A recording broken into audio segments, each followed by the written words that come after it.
It is No Pucks Given here on Saturday, December 21st. We were recording this a few hours before the Pittsburgh Penguins take on the New Jersey Devils here at the Prudential Center. I'm actually up in the press box recording the podcast. It's been a crazy day here in New Jersey. They had an afternoon basketball game at the Rock. So traffic was so bad, I really couldn't in any way get from the arena to the hotel and hotel back to the arena. You know, I would sit there for an hour and spend about $80 on Uber rides to do it. So I've been here all afternoon trying to get some work done. It's also the first time in 5 years I am going to cover a hockey game wearing jeans and sneakers. I kind of feel completely underdressed. It's a weird feeling for me. But on this No Pucks Given, episode 11, we've got a few things to get into. And specifically, we're going to talk about Penguins fans and expectations. As you can hear the scoreboard, I have no idea what they've got Jack Hughes doing in some big gold chain. It really is annoying, isn't it? But we're going to talk about expectations and Penguins fans. Why not? There is an opinion I've been coming to, actually a couple of opinions I've been coming to, and they're sort of meeting all at the same intersection. We're going to get into how the Penguins are winning games. Not just the fact that they are. You know the record. They're 8-2-1 in their last 11. They're really on a roll. As of Saturday afternoon, they're 1 point out of a playoff spot. So it's a stark contrast to where they were just a few weeks ago before this 11-game run. I mean, let's be honest. I think everybody thought they were toast and they were headed for the glue factory. But here they are. All of a sudden, the picture begins to change. And so I want to start, before we get it, we talk about fans and expectations and the fact that winning genuinely seems to hurt a few of you, which to me is mind-boggling. Justin Bourne did, I thought, a wonderful piece on Sportsnet.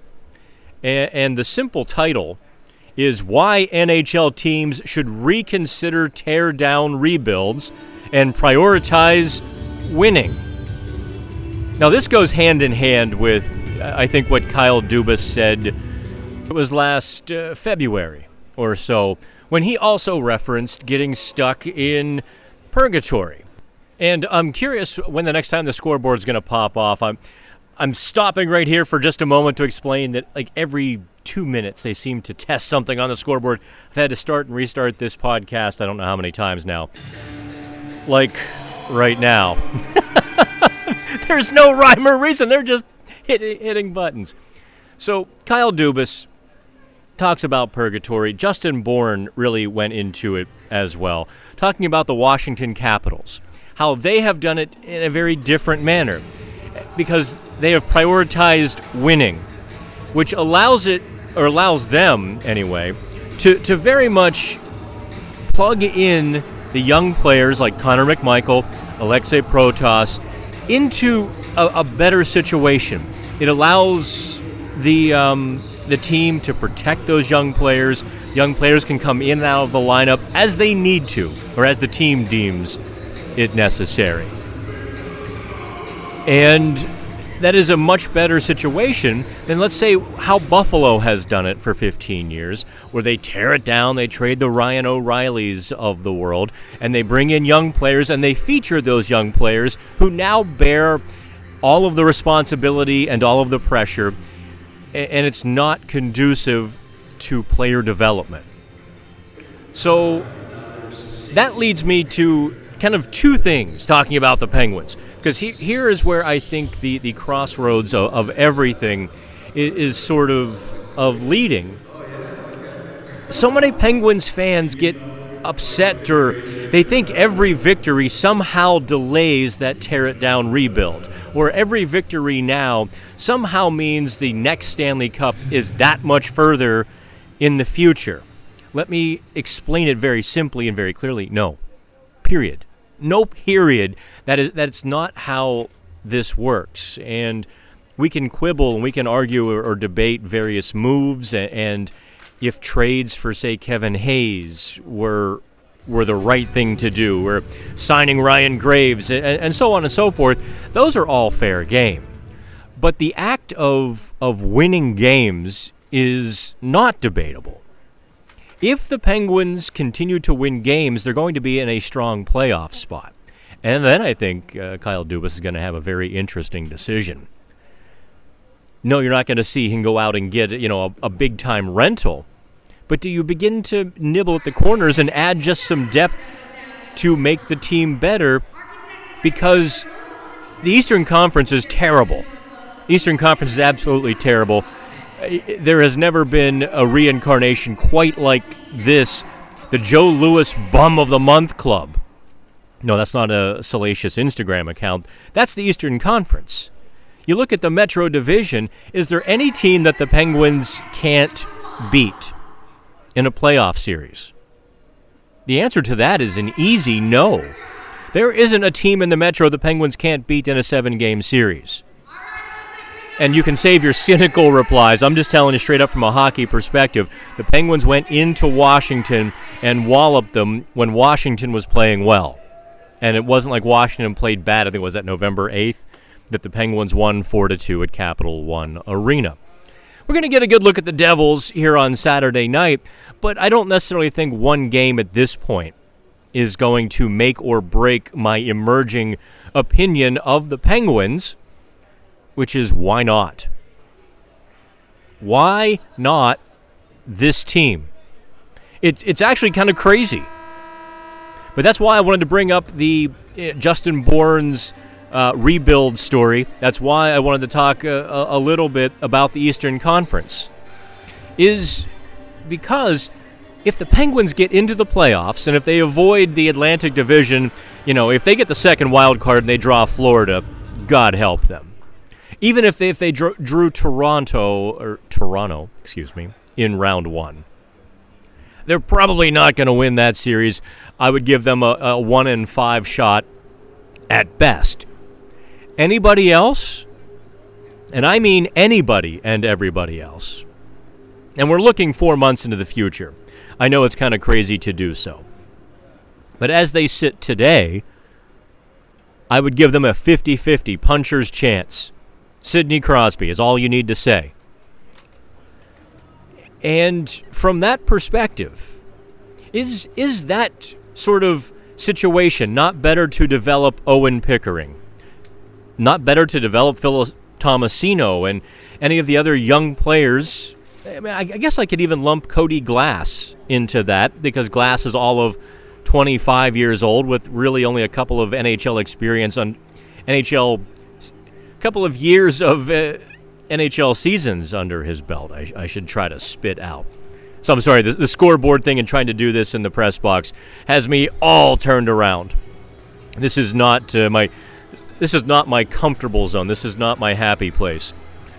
So I am of the mind that if the Penguins do not implode, I like very much what I'm seeing. And that brings us to kind of the 5 things that they are doing they weren't doing before. I tried to ask Coach Mike Sullivan Saturday morning, what turned it around? The reality was he had a bus to catch in 4 minutes, and so we had to ask all of our questions rapid fire. He answered rapid fire. It wasn't the most lengthy press conference we were ever going to do. But I said, hey, what was the moment or moments you felt like this team turned it around? When did they begin to buy in, or what led to the buy-in? And he kind of brushed off the question, but then the more he talked, the more he got into it. I'll have a deeper story on Pittsburgh hockey now. His opinion was that a little bit of success went a long way. A little bit of success let them know they were on the right track, and it becomes easier to buy in when you start winning. Like, oh, this does work. Look at that.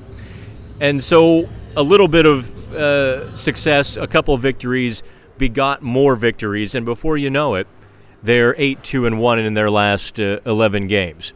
But specifically, on the ice, the defensemen are worlds better than they were a month ago. Just think back to when, it's just several weeks ago that I wrote the story, Send Help, Penguins defensemen sabotaging the season.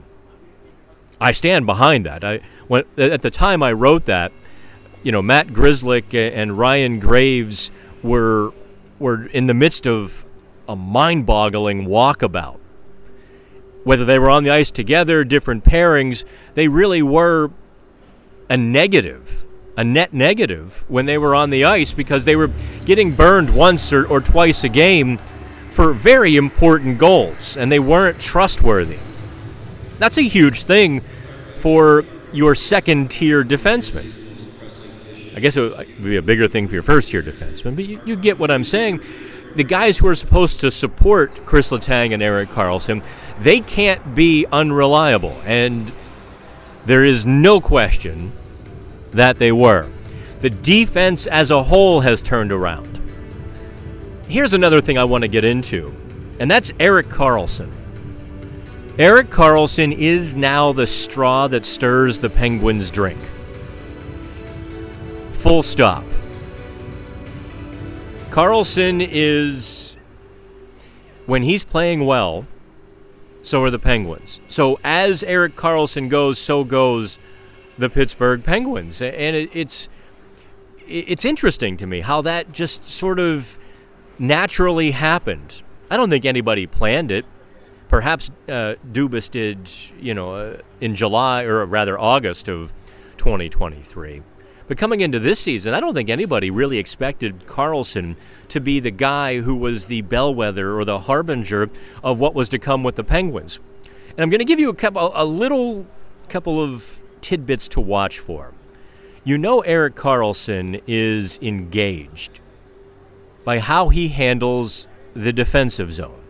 I mean, he's lightning quick. There's no two ways about that. When he's into it, when he's engaged, you will watch him take a couple quick strides, contact the puck carrier or the puck along the wall. And he's got this little move where he can just turn the puck carrier's shoulders. Just turn them so that now that they're facing the wrong way, now he's blunted the rush or blunted whatever traction or motion the offense was hoping to carry through and create. And now, as a subset of that, he's also in a superior defensive position because now he's able to just corner the puck carrier while being between the puck and the net. It's perfect. When he's not engaged, you can watch, you'll see him lunging. Scoreboarded again. Could you hear it in the background? I suppose you could. Oh, it's getting a little bit frustrating, I suppose. And Dan's about ready to throw another gasket. But that's Erik Karlsson, and his work on the power play as well has been significantly better than last season. I think the pace, the new click, click, click, click, puck to stick, puck to stick, puck to stick, around the zone, getting between the dots, has really brought out the best in Karlsson. So those are all things that are going in the Penguins' favor. A second thing, or maybe I guess three if you count defenseman, then Erik Karlsson, you can score at home however you like, or by yourself. Not scoreboarded again. Okay, getting back to what we're talking about, number 3. Mike Sullivan even admitted this, that at their lowest point, when they were just face-planting off of the bedrock of rock bottom, he simplified the system. Now, I think you and I talk about Mike Sullivan's system more so, we're actually talking about the style of the Penguins, because the system is really a minute set of decisions and positions where the players are, rather than, I think, the big archetype, the big umbrella picture. So we're going to talk a little bit about, I think, system simplification. What the Penguins really struggled with in the first, let's call it 20 games, was the track back, the sort out, when they had to chase other teams because they were making far too many turnovers at their own blue line or even in the offensive zone, when they had to come back checking, coming back to the defensive zone, it was just a clown car of mistakes. Even the veterans were making mistakes, and everybody was running to the wrong player. You'd see defensemen leap out of their spot to double cover somebody, thinking that the forward was going to peel off, and it was unbelievable how chaotic, what a mess it was. It seemed like almost overnight that stopped. Now, no one has ever said, well, we simplified the system, so now we know it. But clearly, just a couple of tweaks, taking this or that out to simplify it for the new guys or even some of the younger guys, has paid significant dividends. Fifth thing? It's up to you. Sidney Crosby. Yes, I know he didn't have a goal in 11 games, and you can talk all you want about, Evgeny Malkin not scoring or this or that, star player not performing to your expectations. But Sidney Crosby is once again over a point per game for the season, threatening to break Wayne Gretzky's record of 19 seasons. And I got a big laugh out of Rickard Rakell Saturday after the morning skate. I kind of wandered over to him. Everybody was camped out waiting for P.O. Joseph and Chris Letang, obviously for that story, which I guess I have to write at some point because it's just a perfunctory thing. P.O. was pretty funny, and so was Chris. But I digress. I wandered over to Rickard Rakell, who was taking off his skates and untaping everything. And I said, it's really a good thing that you're carrying your line like you are. And he got a kick out of that. What the top line for the Penguins is doing, even when they're not putting the puck, or even when Crosby is not putting the puck in the net, is they are putting it in. No player in the league has been hotter than Brian Rust. That guy's been absolutely filling the net. And there's going to scoreboard me again. I'm going to talk through it this time. I've had enough. I'm going to plow through, and hopefully you can hang with me for about 15 or 20 seconds while the next stupid little graphic comes up on the scoreboard. I've never seen an arena do it this early, but I digress. Brian Rust has been the hottest player in the NHL, and that's in large part because of how Crosby and Rickard Rakell have been playing. I kid you not, it's taken about 45 minutes here to get the first 17 minutes done. Okay, so how Crosby and Rakell have been playing.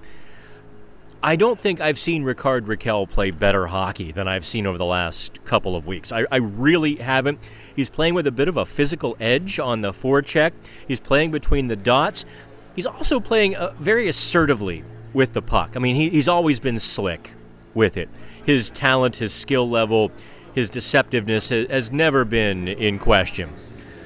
What has always been sort of in question is his engagement or him doing the tough things to really take his game to that next level. Well, he's taken his game to that next level. I don't know if he'll break his career high of, 34 goals, but I know that he is playing his best hockey, far and away. So you add the brand of hockey he's playing with how Sidney Crosby plays and how Rust plays, and quite frankly, how hot Rust is. I mean, Rust isn't missing many chances. So you put those things together, and now the Penguins have offense. You know what a funny thing is, and this is kind of a side note when I talk about Penguins offense. Blake Lizotte is well on a career pace. He's going to shatter, at this pace anyway, he's going to shatter his career norms and his career best points. But the Penguins they have 11 wins with him in the lineup. 11 of their 15 wins, and he's missed most of the games, or I guess about half of them now. Think about that. They're 11-4 with him in the lineup. I can't necessarily explain that. Jeff Hathorn had me on 93.7 The Fan Friday night, kind of asking me, how does a fourth-line center make that much of an impact? The answer is probably more complex. I think we're beyond small sample size now. I think we can effectively say that Blake Lizotte makes a big difference in the Penguins lineup. And that's in part because now the Penguins have a fourth line that is energetic. It's not just good in the defensive zone, but they attack.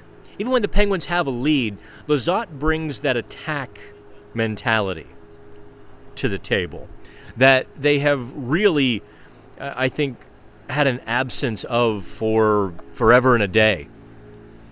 The Penguins' fourth line is no longer playing 6, 7, 8 minutes like they did a lot of times last season. They're playing those 11 and 12-minute games, which also kind of minimizes the third line's ice time, bringing them down to 11 or 12 minutes, which, given the lack of offense kind of coming from the third line.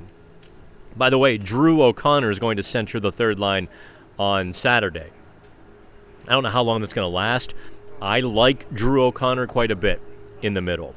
His shortcoming, in addition to the goal slump that goes back to October 18th, is face-offs. He's not good on the face-off dot, so I'm not sure if we're going to see Cody Glass take a few more face-offs or how they're going to do that.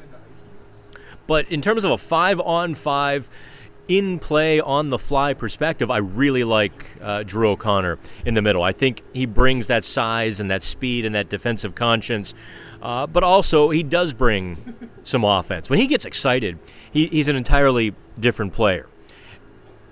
So there's your 5 things. You know, we're going to count Lizotte as number 5. Lizotte and maybe, the third line. Those are the things that have been turning the Penguins. Now, here's the icing on all of that cake, and that is goaltending. No question that the Penguins' goaltending has been better. To hell with the numbers. I don't care what the save percentages are right now. No matter, it never fails. Whenever I mention Tristan Jarry or Alex Nedeljkovic are playing well or have played well, someone has to post their statistics. Well, let me explain. Dominik Hasek could play goal behind the way the defense has performed, and he's going to have a .900 save percentage. The climb for Tristan Jarry, the climb for Alex Nedeljkovic, and how well they are playing. I go back to the 9-2 win over Montreal. Tristan Jarry carried the day. I mean, he held the fort for the first 30 minutes until the Penguins began to click a little bit. I mean, they were kind of bad in the first 30 minutes. Montreal, lowly Montreal, had significantly outplayed them, but Jarry protected his team. And so you go back and forth. Some games, the defense should protect the goalie, like the LA win. Sometimes you're going to need your goalie to bail you out, like Jarry did against Nashville. I don't care if his stat line says he stopped only 22, he made 22 saves on 26 shots. I don't care if that's a bad stat line. If you watch the game, you saw him make a solid dozen real high-quality saves. So I think we're actually going to kind of cut it short here because we're in the press box, and Lord knows when they're going to fire off, a dozen more songs that I can't have on the podcast. Otherwise, we don't get paid. As it is, the couple that bled through, I hope we get away with. I was going to have James Nichols on, but we'll do that another time. I hope this little mobile setup I had worked. We'll do some more Q&As here over the Christmas break. I didn't get a whole lot of questions for the impromptu Q&A on Friday. But since this is a podcast, let me tell you a couple of stories. One, I've got a little spot off Mulberry Street, Lower Manhattan, Little Italy, kind of an offshoot. This place really isn't meant for the tourist. It's close to the tourist attractions, but the tourists don't go in. Dan does. So I walk in for an early dinner. I figured, okay, it's Friday night. It'll get crowded. Christmas, Manhattan's just an absolute zoo.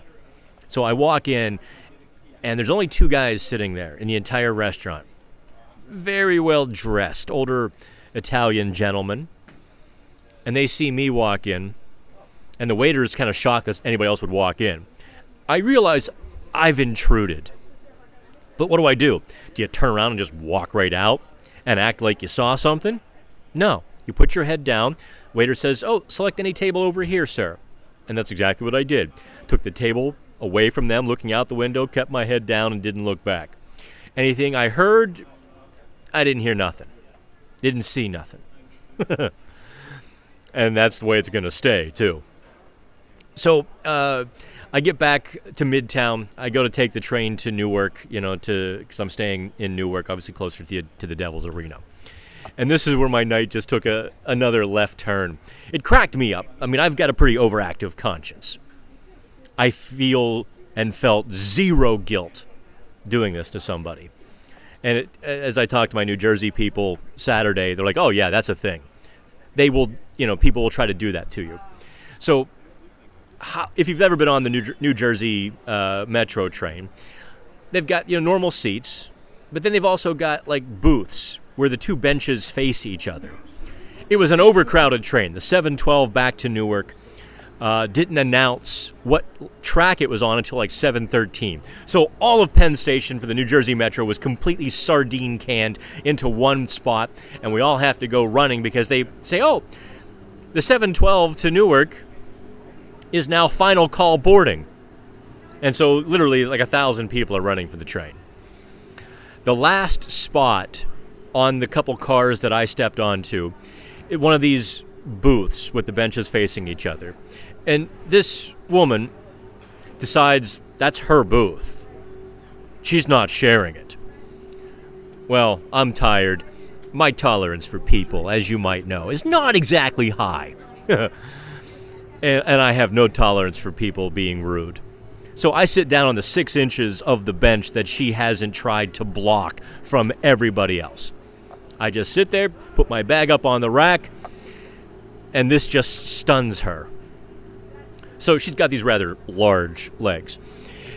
And she kind of slides to her right, which, contacts me, and she kind of like knee-to-knee contact. Not quite Olaf Samuelson, but, enough to let me know that I shouldn't be sitting there. So I kind of look at her a little bit bemused. I'm like, what the heck? So I obviously look at her to let her know I saw her do that. I'm not moving. So she does it again. And she has the audacity to say to me, "The word you're looking for is excuse me." Nah, not how to play with Dan. Dan doesn't play well with others who are rude. So Dan looks at her square in the eyes and says, "No, you move to your right. We're good. I'm staying." Which just made her mad. So she, tries to man spread hard into my legs. Okay. At this point, I just look up at her. I smiled and said, "All right, then." And I man spreaded. Well, I'm a little stronger than she was. And I moved her down. As I knocked the microphone over, talking with my hands now. I moved her down a good foot. And the shock on her face, I don't know if I should have done it or not, but I was not going to get pushed around. And so I just kind of kept smiling at her as she just gets angry and, "You're a grown man, you need to grow up. As I'm, at this point I'm grabbing my bag. I will stand in the car joiner, where they hook the cars together. I don't need this situation in my life, but I made my point. So this is how things went down on Friday night. I swear, if you ever travel with me, it is never a dull or boring situation. So there is my New York trip, and I've got another one right after Christmas, too. God help me. We have to go to Long Island, and there are no hotels available. Even my little crappy Holiday Inn and Red Roof Inn in Jamaica, where you would never, ever want to stay, is booked solid. So I don't know what I'm going to do for that Islanders game on the 28th. I'll probably end up just driving to New Jersey, having to train out to God knows where, Long Island, to cover the game, and then train all the way back to New Jersey and drive into Central PA for a hotel. And you want to be a sports writer, kids. This is the life we've chosen. We don't ask who gave the order. All right, that wraps up this No Pucks Given.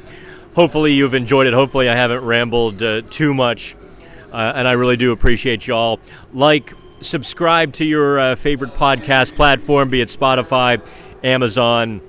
We're also on YouTube's podcast thing as well. In fact, I think YouTube pays the best, so you have a choice. Go to YouTube. Okay, from the Prudential Center press box, a frustrated, frazzled Dan Kingerski. I'm out of here. Have fun.